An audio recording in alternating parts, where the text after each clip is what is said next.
물 위를 걸으신 표적, 이런 제목을 하는 말씀 전합니다. 제가 한 달 전에 미국 가기 전에 지금 요한복음 기적 7가지 있는데 강해하고 갔던 것 기억하고 계시죠? 왜냐하면 오늘 설교와 연관이 돼서 말씀드리는 겁니다. 노벨상을 받았던 오스트레일리아 출신 버닛 박사님이 암하고 면역력에 관해서 평생 연구를 하셨는데요. 그 중에 아주 3가지 아주 특이한 것을 발견했습니다. 저도 설교 준비하면서 새롭게 안 것이 깜짝 놀랐습니다. 첫째, 암세포는요, 갑자기 생겨나는 것이 아니었다라는 것입니다. 그리고 암이 발생한 사람들뿐만 아니라 암에 안 걸린 분도 매일 많은 사람은 수만 개의 암세포가 우리 안에 생성이 된대요. 저는 이거 처음 알았어요. 네. 깜짝 놀랐어요. 아니, 지금, 그래서 조금 구체적으로 해보니까, 이 버닛 박사가 연구를 해보니까, 5분에 대략 수십 개씩 암세포가 우리 안에서 지금 발생하고 있다는 겁니다. 그거 아셨어요?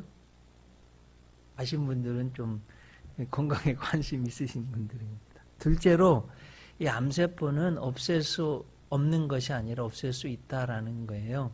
NK세포라고 있다고 그러네요. 찾아보니까 Natural Killer Cell이라고 자연적으로 나쁜 것들을 죽이는 세포가 우리 안에 있대요. NK세포가.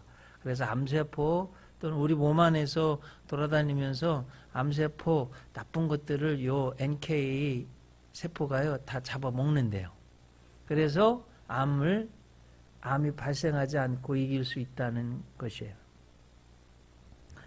특별히 이 버닛 박사님이 연구를 해보니까 갑자기 일어나는 큰 사건이 아니라 암이 늘 평상시에 우리 안에서 발생하고 있는 그런 거라는 거예요. 그럼 중요한 게 뭐냐? 라이프 스타일, 내 삶의 방식이래요. 어떻게 먹느냐, 뭘 먹느냐, 술을 드시느냐, 안 드시느냐, 담배를 피느냐, 안 피느냐, 좋은 음식을 먹느냐, 안 먹느냐, 잠을 또 잘 자느냐, 못 자느냐, 운동을 꾸준히 하느냐, 안 하느냐, 일을 기쁘게 하느냐, 막 억지로 하느냐, 스트레스 받느냐, 안 받느냐, 대략 8가지를 제시를 했습니다. 이분이. 그래서 여러분 평상시에 8가지를 잘 내 라이프 스타일이 되는 거예요. 3번째, 이게 딴 가지 또 아주 너무 큰 스트레스를 받은 분들이 암에 걸리는 일이 있다는 거예요.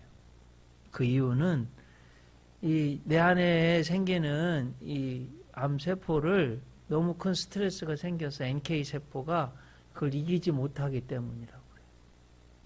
그래서 여러분 어떤 일들에 대해서 너무 근심하거나 너무 걱정하거나 또 두려워하거나 또 공포에 있다면 좋지 않다는 거예요.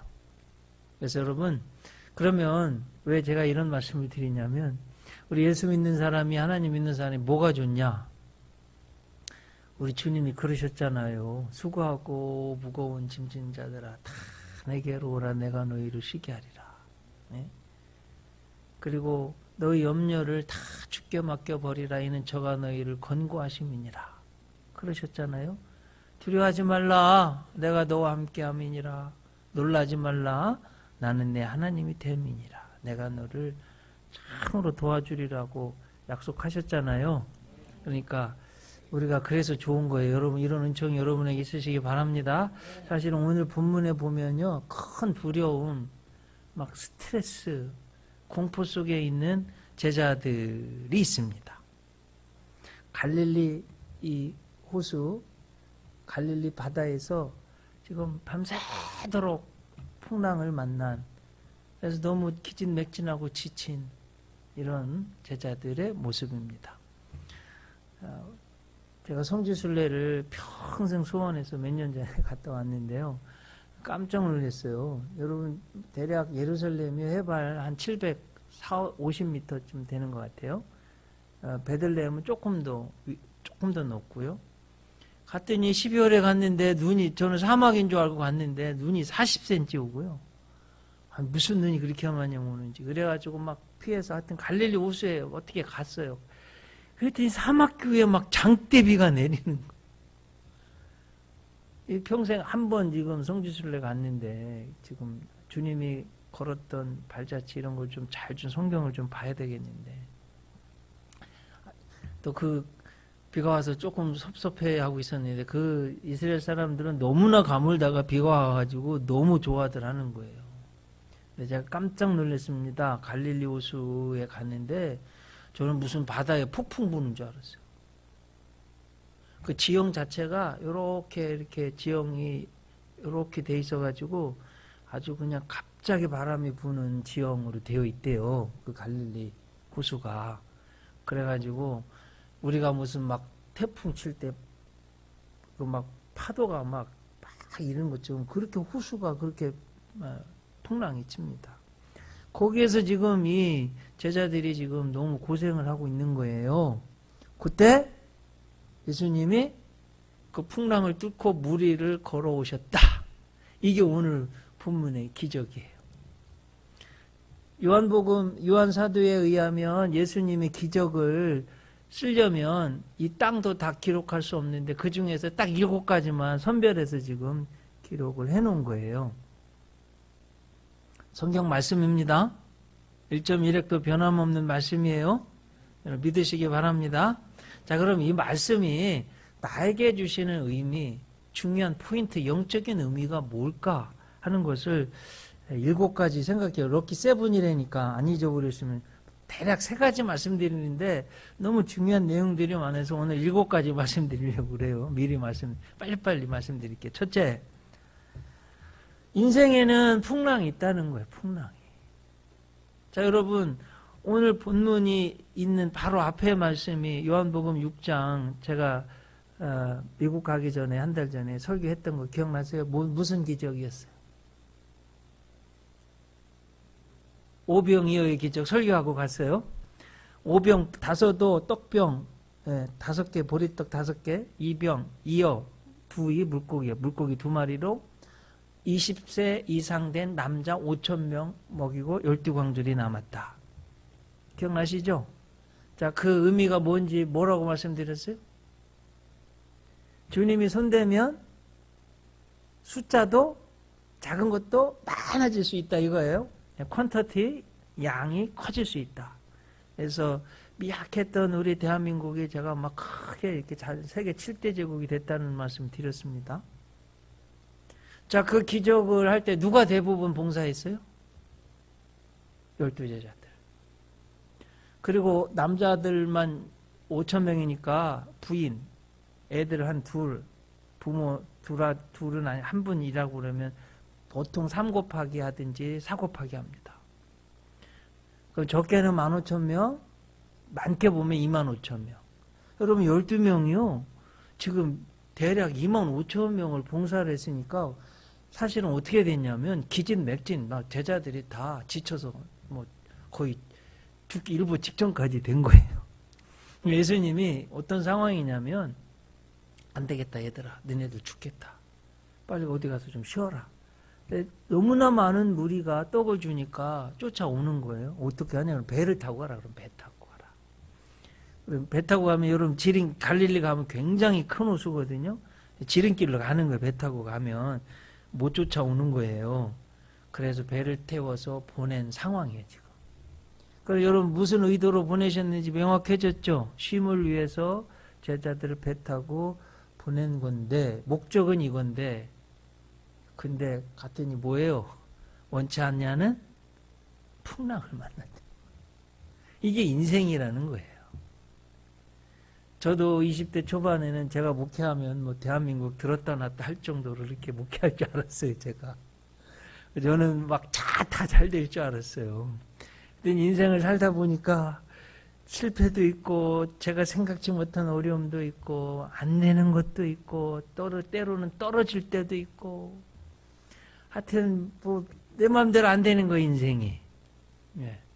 자, 여러분 이거 꼭 아셔야 돼. 인생이요 평탄하고 정말 그 목적지를 향해 가고 했으면 좋겠는데 내가 원치 않냐는 풍랑이 반드시 있다는 거예요. 이걸 알고 준비해야 됩니다.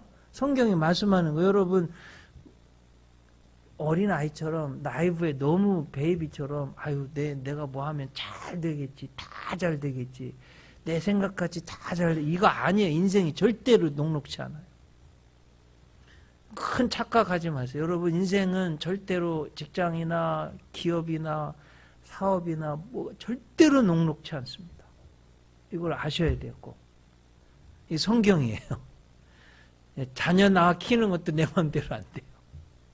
나는 내 마음대로 다 될 줄 알았어요. 그거 내 마음대로 안 돼. 자녀 키우는 것도. 사실은 여러분 한번 생각해요. 에덴 동산, 기후 걱정, 뭐 돈 걱정, 미래 걱정, 자녀 걱정, 뭐 집 걱정, 살 걱정, 뭐 있었나요? 직장 걱정? 아무것도 다 완벽했잖아요. 그런데 아담과 하와가 죄를 지니까 가시 원건기로 뒤덮이고 우리 인생 항로에 말에 풍랑이 생기게 된 겁니다. 여러분 이걸 꼭 알고 준비하셔야 됩니다. 자, 두 번째 포인트는 뭐냐? 제자들이 이 지금 항해를 하고 있는데 왜 이런 어려움을 당하느냐 했을 때는 주님이 안 계셔서 그런 거예요. 주님이 그 배에 있지 않기 때문이에요. 병행구인 마태복음 14장에 보면 이렇게 14장 25절 한번 여러분 들어보세요. 밤 4경에 이렇게 1경은 오후 저녁 6시부터 9시까지, 2경은 9시부터 12시까지, 3경은 12시부터 새벽 3시까지, 4경은 새벽 3시부터 6시까지. 그러니까 여러분 대략 이 오병이의 기적이 대략 저녁 되면 끝났을 거 아니에요. 저녁 먹을 때니까 막 나눠주고 뭐 조금 늦은 저녁 되지 않았겠어요? 배를 타고 제자들을 보냈을 거 아니에요? 그러면 밤새도록 지금 새벽까지 밤새도록 지금 고생한 거예요. 그 배에 주님이 계시지 않기 때문에. 자, 여러분 세월호 때 그 세월호가 침몰된 그 지역이 굉장히 물살이 세다는 거 아시죠? 벵골 해협이라고 제가 들었습니다. 그 대략 뭐 서해하고 남해하고 이렇게 만나는 지역에서 물살이 너무너무 세요. 1등 항해사도 운항하기가 어렵다고 그래요. 근데 여러분 그때 어떻게 한주 제가 신문을 유심히 읽었어요. 보니까 그 비정규직 1등 항해사가 비정규직이었어요. 그래서 항해를 대충 하고요. 3등 항해사 경험 적은 그것도 여성이 맡아서 그걸 운행할 때 그게 지금 뒤집어져서 그렇게 된 거예요. 자, 여러분 인생이라는 배에 말이에요. 선장이 없이 좋은 항해사가 없이 어떻게 배가 운행할 수가 없잖아요. 인생이라는 배도 마찬가지예요. 내 인생에 정말 주님이 계셔야지 내 배가 평안히 잘 갈 수 있다는 것 오늘 본문이 말씀하고 있습니다. 자, 세 번째는 뭐냐? 오병이어의 기적을 체험하고도 이 제자들이 예수님을 믿지 못하고 있습니다. 오늘 여러분 성경을 한번 유심히 한번 보세요. 오늘 말씀. 예수님이 지금 물 위를 걸어서 제자들에게 오고 있는데 제자들이 막 기뻐했어요. 환영했어요. 주님 어서 오세요 했어요. 뭐 어떻게 되어 있습니까? 성경을 뭐라고 되어 있어요? 아니 두려워하고 있습니다. 이거 참 기가 막 여러분 제가 아까 버닛 박사님 이야기했는데 암이라는 건 하루아침이 아니라요. 일상적인 라이프 스타일이라고 일상적인 생활을 어떻게 먹느냐, 어떻게 잠을 자느냐, 스트레스를 안 받는 성격이냐, 어떠한 것이 와도 여러분 내가 안 받아 그냥 튕겨내면 됩니다. 스트레스. 저도 그걸 깨달았어요. 우리 사랑하는 성도님들 삶에서 부닥치는 스트레스 안 받는 훈련 하셔야 돼요. 그거 백해무익입니다. 아셨죠? 네, 슬픔이 내 안에 자리 잡으면 이게 너무 심하면 이게 암이 되는 거예요. 너무 슬퍼하지도 마세요, 여러분. 하나님 자녀들이 너무 슬퍼하는 거 하나 안 기뻐하십니다. 네. 제자들이 예수님 지금 물 위를 걸어오신다. 할렐루야 주님 물 위를 걸으시는군요. 주님 오셨군요. 이 어려움 중에. 너무너무 반갑습니다. 어서 오세요. 이렇게 해야 되는데 두려웠다고 예수님을 믿지 못하고 있습니다. 자, 여러분, 그 지금까지도 수도 없는 많은 기적을 행했는데 여전히 믿지 못하고 있어요. 사실은 성경을 통째로 보세요. 마태오, 마가, 누가, 요한복음. 제자들이 예수님 믿었어요? 끝까지 못 믿고 언제 믿었어요? 성령 예수님 부활하고 승천하시고 성령 충만 받고서야 그제서야 예수님 믿어. 얼마나 안심해요. 그러면 한번 우리도 한번 돌아봐요. 나도. 여러분 아마 기적을 많이 체험하시고 은혜를 많이 받으셨을 거예요. 그런데도 여전히 예수님을, 하나님을 믿지 못하는 우리들의 모습이 우리 안에 있단 말이에요. 이게 얼마나 잘못됐는지 모르겠어요. 자, 그 다음에 주님이 우리가 꼭 알기를 원하는 가장 오늘 본문 중에서 가장 핵심이 뭐냐? 주님이 무리를 고르셨다는 거예요. 자, 여러분 이거 믿으십니까? 어떤 사람들은요, 불트만이라는 신학자 성경을 신화라고 생각해서 신화래요, 성경이. 기적을 안 믿어요. 그냥 신화로 그냥 써놓은 거래요. 저는 100% 믿습니다. 자, 뭐 제가 한번 원리를 설명드려요. 여러분 자전거 사람들이 만들었잖아요. 자전거 만들었기 때문에 그 위에 타고 다니는 거 아니에요. 자, 자동차 인간이 만들었어요. 대단하잖아요. 자동차 없으면 어떻게 살아요? 그 위에 우리가 타고 다녀요. 기차도 우리가 만들었어요. 그 위에 스티븐슨이 만들어서 증기기관 만들어 그 기차 타고 다니잖아요. 제가 이번에 미국 가면서 저는 비행기 타는 거 좋아하는데 또 놀랐어요. 수도 없는 많은 사람이 타고 짐을 싣고 하늘을 날라서. 여러분 대략 비행기 고도가 10,000m인 거 아시죠? 에베레스트 산맥이 8,400~500m에서 그거보다는 높아야 되잖아요. 그리고 공기 저항 때문에요. 10,000m 가야 공기 저항이 없답니다. 빨리 갈 수 있고. 미국 갈 때는 편서풍 제트기를 타고 갑니다. 그 비행기 참 대단해요. 근데 그거 사람이 만들었기 때문에 사람이 운행하고요. 별거 아니에요. 그냥 타고 가는 거예요. 그렇죠? 자, 우주와 만물과 육지와 바다를, 물을 누가 만드셨냐? 주님이 만드셨어요.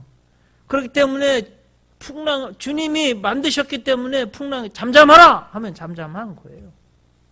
주님이 그 물 위를 주님이 주인이시기 때문에 걷는 건 당연한 거예요. 또 우리에게 우리 죄악된 우리는 자연 법칙을 깰 수 없지만, 그래서 죄의 삭스로 죽을 수밖에 없지만, 주님은 그 자연 법칙도 다스리시고 깨부수실 수 있는 분이다. 오늘 본문이 오늘 성경이 그걸 우리들에게 말씀하고 있는 것입니다. 그래서 여러분, 이 기적은 우리들 눈에 기적이지 예수님에게는 당연한 거예요. 예, 이걸 꼭 믿으시기를 바랍니다. 자, 그 다음에 5번째 우리 주님이 우리에게 해주시고 싶은 말씀 뭐냐? 주님 말씀 믿고 결단하면 베드로도 무리를 걸었다는 거예요. 베드로가 믿음이 좋아요. 하여튼 용기 있는 믿음도 필요합니다. 이런 만일 주님이시면 저더러 명령해서 무리를 걷게 하소서. 그 주님이 오라 하니까 걸었어요. 제가 미국에서 책을 읽는데 빌 하이블스 목사님과 같이 목회했던 잔 오트버그 목사님이 캘리포니아 와서 개척을 하고 그 목사님이 쓴 책을 읽는데 이런 거예요. 당신이 만약 물 위를 걷고 싶다면 배 밖으로 발걸음을 내디뎌야 됩니다. 인류 역사상 단 한 번도 해보지 않은, 그 누구도 하지 않은 도저히 불가능한 일에 대한 도전이라는 말이에요. 여러분, 때로는 신앙은 이런 면도 있어야 돼요. 그냥 매일 내 편안하고 일상적이고 이성적이고 늘 할 줄 아는, 그냥 그 안에서만 머물러 있으면 기적은 체험 못하는 거예요. 그렇죠? 네. 베드로처럼 믿음이 있어서 한번 무리를 걸어보려면 진짜 결단하고 발걸음을요 배 바깥으로 내디뎌야지 걸을 수 있는 거 아니에요. 무리를 인류 최초로 물 위를 걸은 사람 베드로 아니에요. 그리고 성경에 쓰여 있고 이건 진짜 팩트고 진짜 걸었어요. 주님이 우리들에게도 우리가 주님 말씀 믿고 나아가면 이런 기적 우리도 체험할 수 있다. 오늘 본문이 그걸 말씀하는 거예요. 자, 여러분, 저는 이걸 믿습니다. 성경이기 때문에 또 목사이기 때문에 여러분들에게 또 전해야 될 사명이.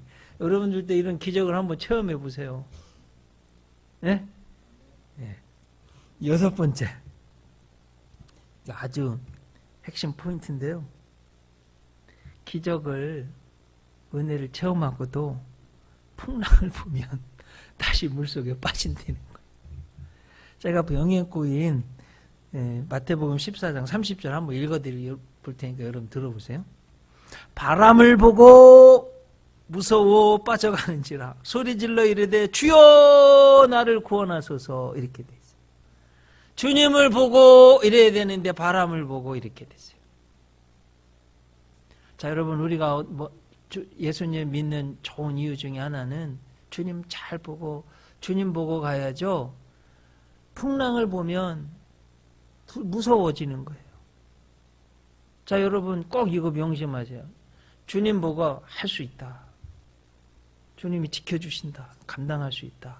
이러면 어떤 두려움도 사실은요, 마귀가요, 우리들한테 어떻게 하냐면 두려움을, 의심을, 불안을, 공포를 다 집어넣어요.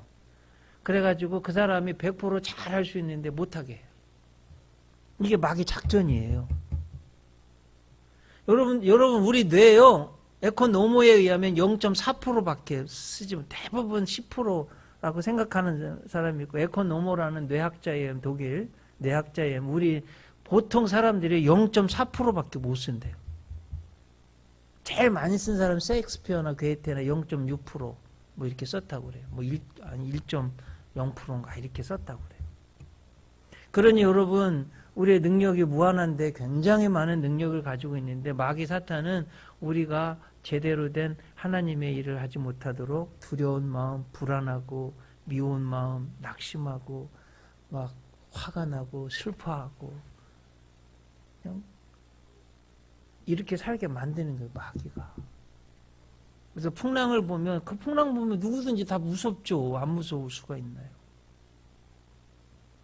기적을 체험했는데도, 은혜를 체험했는데도 또 다시 빠진다니까요. 아마 여기 있는 저를 포함한 우리 모두는 다 이런 체험했을 거예요. 그러니까 여러분, 은혜 받았으면 은혜 받은 뒤에 관리가 더 중요합니다. 아셨죠? 오늘 본문 말씀 통해서 수제자 베드로도 인류 최초의 무리를 걷는 기적을 체험하고도 주님 놓치니까 또 펑 빠지는 거예요. 그 다음에 7번째입니다. 어떻게 했냐? 물속에 빠져들어도 주님 손잡으면 다시 물 위를 걸을 수 있다는 거예요. 제가 미국에서 유학할 때 선배 목사님 부흥회 왔는데요. 이게 한국 재벌 2세인데 유학 갔다가 허랑방탕하게 사시다가요. 정말 회심하고 예수님 믿어서 완전히 목사님 된 아주 막 탤런트처럼 잘생긴 목사님이 있어요. 이 목사님 부흥회 갔는데 이 말씀하는데 저는 성경 많이 읽었는데 그때 뭐 30대 때니까 그때 처음 알았어요. 성경 많이 읽었어도 이게 베드로가 다시 여러분 물속에 빠졌을 때 어떻게 배에 갔겠어요? 베드로가 어떻게 갔겠어요? 다시 예수님 손잡고 물 위 걸어서 간 거예요. 제가 볼 때는 더 은혜로웠을 것 같아요. 이해 되시죠, 여러분? 네. 실패했어도 물속에 빠져 들어가도 주님 손을 내밀어서 다시 끄집어 내가지고요. 주님 손잡고 평안히 배로 다시 물 위를 걸어갔다는 거예요. 이게 얼마나 은혜가 된, 제가 그 부흥에 참석해서 얼마나 은혜를 받았는지 몰라요. 자, 여러분, 우리는 인간인지라요, 은혜를 체험하고도, 기적을 체험하고도, 또 의심하게 되고, 사실은 마태복음에 보면, 왜 바람을 보고 무서워했는가? 믿음이 적은 자요. 주님이 책망하십니다. 왜 두려워했느냐? 믿음이 적은 자요. 두려워하니까요, 믿음이 적어지고, 그러니까 물에 빠지는 거예요. 이게 순서예요. 두려워하면 믿음이 적어지고 빠지는 거예요. 그러니까 여러분 두려워하지 마세요. 예. 그리고 큰 믿음이 있고 적은 믿음이 있다고 지금 말씀하고 계세요, 예수님이. 그러니까 여러분 적은 믿음도 좋지만 큰 믿음을 가지시기를 바랍니다. 주님 손잡고 다시 배로 갔습니다. 오늘 성경 말씀도 여러분 한번 보세요. 이제 20절, 21절. 요한복음 6장 20절, 21절. 이르시되 내니 두려워하지 말라. 21절 같이 한번 읽어봐요. 이에 기뻐서 배로 영접하니 배는 곧 그들이 가려던 땅에 이르렀더라. 이게 주님이 원하시는 거예요. 그들이 가려던 땅에 도착하게 하는 거예요. 여러분 하나님이 정말 우리들에게 원하시는 건 창세기 1장 28절에 생육하고 번성하고 충만하고 땅을 정복하고 잘 다스리는 거예요. 저도 제 목회에 제가 비전이 있습니다. 아직 거기 도달 못했지만 달려가고 있어요. 우리 주님이 손잡아 주셔서 꼭 거기에 도착할 걸 믿습니다. 가시적은 100개 교회 세우는 거예요. 지금 6개 세워요. 6개. 이 상가 개척교회가 6개 세운 건 기적이에요. 저는 기적이라고 봅니다. 10개 세운다고 이렇게 헌신한 분도 계시고, 저희 자녀들 때 10개씩 세운다고 그래서 40개, 벌써 50개는 됐네요, 믿음으로. 저희 어머니 유언하셨어요. 나 죽거든 3개 세워라, 재산 정리해서. 근데 제가 지금 설득하려고 그래요. 어머니 뭘 돌아가시면 아십니까? 살아계실 때 하세요. 제가 설득하려고 그래요, 어머니. 자, 여러분들도 하나님이 여러분들이 꿈꾸고 하나님이 주신 비전이 있을 거예요. 달려가고 있잖아요. 거기 꼭 도착하게 하실 줄로 믿습니다. 네. 이게 우리 주님이 우리들에게 원하는 말씀입니다. 자, 그리고 요한복음 성경 이제 한번 피셨으면 요한복음 오늘 6장에 있는, 자, 이 오병이의 기적, 물 위를 걸으신 기적을 제자들에게 다 베푸시고, 이제 진짜 주님이 하고 싶은 말씀이 어디에 나오냐? 35절에 나와요. 한번 성경 펴보세요. 요한복음 6장 35절. 예수께서 이르시되 나는 생명의 떡이니. 지금 육신의 떡 줘가지고 사람들이 막 몇만 명 지금 쫓아와서 막 예수님 쫓아온단 말이에요. 근데 진짜 주님이 하고 싶은 말씀은 육신의 떡 정도 주는 것이 아니라 나는 생명의 떡이라는 거예요. 내게 오는 자는 결코 줄이지 아니할 터이요 나를 믿는 자는 영원히 목마르지 아니하리라. 그러나 내가 너희에게 이르기를 너희는 나를 보고도 믿지 아니하는도다. 안 믿는 거예요. 기적을 해도. 지금 교회 안에 있어도 아직도 예수님 못 믿는 분들이 있으면 빨리 잘 믿으셔야 됩니다. 아버지께서 내게 주시는 자는 다 내게로 올 것이요 내게 오는 자는 내가 결코 내쫓지 아니하리라. 38절. 내가 하늘에서 내려온 것은 내 뜻을 행하려 함이 아니요 나를 보내신 이의 뜻을 행하려 함이니라. 나를 보내신 이의 뜻은 내게 주신 자 중에 내가 하나도 잃어버리지 아니하고 마지막 날에 다시 살리는 이것이니라. 그리고서 이제 주님이 가장 하고 싶은 말씀, 성경에 가장 중요한 목적이 40절이에요. 같이 한번 읽어볼까요? 내 아버지의 뜻은 아들을 보고 믿는 자마다 영생을 얻는 이것이니 마지막 날에 내가 이를 다시 살리리라. 예수님이 이 말씀 하시고 싶으신 거예요. 1952년도 세계의 획기적인 사건이 있어요. 여러분이 소개하려고 그래요. 미국의 대서특필난 사건입니다. 소크 박사의 백신이 제대로 작동하다. 이게 뭔 소리냐면, 여러분 저희 어렸을 때도 제 친구도 초등학교 동창도요, 이러고 소아마비 이러고 다니고 있어요. 아무도 이걸 못 고쳤어요. 소아마비를. 소크 박사가 자기 몸을 실험체로 해서 약을 투여해서 백신을 찾아냈습니다. 사람들이 야 저거 얼마나 또 이게 특허 신청해가지고 얼마나 비싸게 팔을까. 그때 이 소크 박사가 이렇게 말했습니다. 소아마비 백신은 특허가 없이 무료로 공개할 것입니다. 누구나 필요한 사람은 백신을 맞을 수 있게 합니다. 공기와 물, 햇볕을 사용하는 데 돈을 내지 않듯이 소아마비 백신 역시 마찬가지입니다. 그래가지고요, 거의 누구나 다 살 수 있는 가격으로 만들긴 해야 되니까요. 그래서 팔았어요. 여러분, 요즘 소아마비 전 세계적으로 다 없어졌잖아요. 자기 몸을 실험체로 해서 백신을 만들어서 하나님의 햇볕과 빛을, 여러분 가장 값진 것은 하나님이 공짜로 주시는 거 아세요? 네, 햇빛 없이 우리 살 수 있어요? 인간이 만들 수도 없습니다. 공기를 말해요. 지구를, 우주를 누가 만들어요? 그냥 하나님이 그냥 가장 값진 건 공짜로 주셨어요. 하지만 그걸 값으로 환산한다면 이로 어떻게 말할 수도, 살 수도 없는 값어치 있는 것들을 다 공짜로 주셨어요.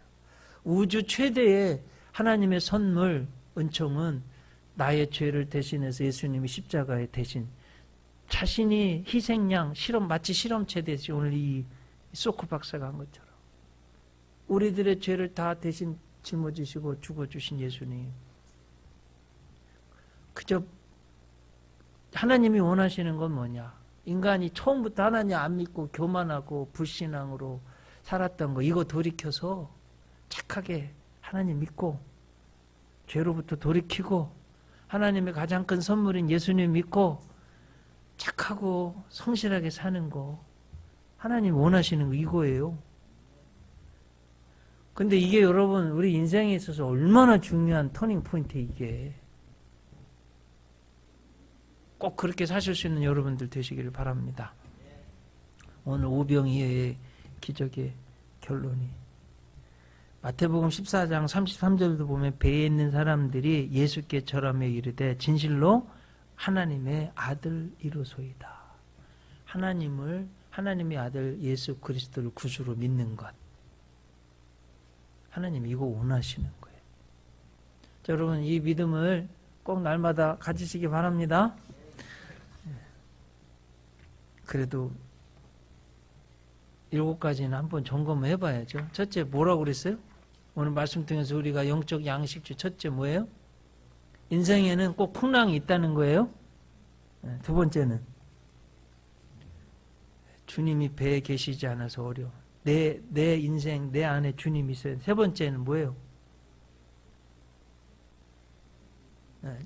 천재보다 몽당 요필이 나은 거예요. 집사님 다 쓰셨어요. 오병이어 기적 체험하고도 못 믿는 제자들 얼마나 한심한지 모르겠어요. 네 번째, 예수님이 물 위를 걸으셨다. 그 의미 여러분 설명드렸죠? 자연, 과학, 법을 예수님 다 깨고 오셨다는 거예요. 다섯 번째, 주님 말씀하시면 베드로도 물 위를 걷게 하시는 거예요. 저는 여러분들이 이런 기적을 좀 체험하면 좋겠어요. 여섯 번째 뭐예요? 은혜 체험하고도 다시 풍랑 보면 또 빠진다는 거예요. 근데 마지막은 뭐예요? 주님 손 잡으면 다시 일으켜 세워주신다는 거예요. 진짜 주님이 원하시는 게 뭘까? 이거 아닐까요? 우리들한테 원하시는 주님 손 잡으면 우리를 일으켜서 다시 세우신다는 이 말씀입니다. 기도하시겠습니다. 주님,